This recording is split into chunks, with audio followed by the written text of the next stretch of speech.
দীর্ঘ সংগ্রাম, অনিশ্চয়তা আর নির্বাসনের পর্ব পেরিয়ে দেশের রাজনীতিতে এক নতুন অধ্যায়ের সূচনা। 11তম প্রধানমন্ত্রী হিসেবে শপথ নিয়েছেন তারেক রহমান। ২০ বছর পর দলকে আবারও একক সংখ্যাগরিষ্ঠতা এনে দিয়ে ক্ষমতার কেন্দ্রে দাঁড়িয়ে লিখলেন প্রত্যাবর্তনের এক বিরল ইতিহাস। আজকের শপথ শুধু ব্যক্তি বা দলের নয়, প্রথা ভাঙারও দিন। এই প্রথম বঙ্গভবনের দরবার হলের বাইরে খোলা প্রাঙ্গণে হলো মন্ত্রিসভার শপথ। বিকেলের নরম আলো তখন ধীরে ধীরে নেমে আসছে জাতীয় সংসদের দক্ষিণ প্লাজায়। জাতীয় পতাকার লাল সবুজ ছায়ায় তৈরি খোলা মঞ্চ। সেখানে সংবিধান অনুযায়ী শপথ বাক্য পাঠ করান রাষ্ট্রপতি, আর প্রধানমন্ত্রী হিসেবে তারেক রহমান উচ্চারণ করেন রাষ্ট্রের প্রতি আনুগত্য, সংবিধান রক্ষা ও জনকল্যাণে নিজেকে উৎসর্গ করার কর্তব্য।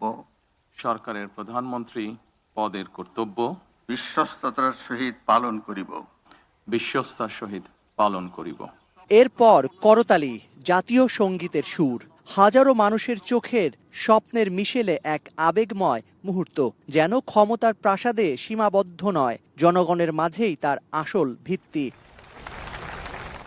জাতীয় সংসদের দক্ষিণ প্লাজায় বেলা 4টায় অনুষ্ঠিত হয় ঐতিহাসিক এই শপথ।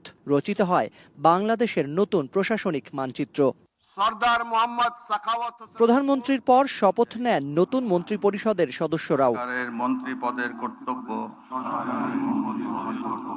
অভিজ্ঞতা আর তারুণ্যের সমন্বয়ে ৪৯ সদস্যের এই মন্ত্রিসভার শপথ আয়োজনে জাতীয় সংসদের দক্ষিণ প্লাজা যেন পরিণত হয় এক টুকরো বাংলাদেশে, যেখান থেকে ছড়িয়ে দেয়া হলো স্বাধীনতা, সার্বভৌমত্ব, গণতন্ত্র আর জনগণের কল্যাণ বার্তা।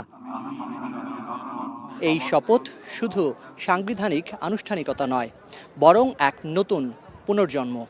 আন্দোলনের মাঠ থেকে রাষ্ট্র ক্ষমতায় বিএনপি চেয়ারম্যান তারেক রহমান, তার সামনে শুরু হলো এক নতুন কঠিন অধ্যায়।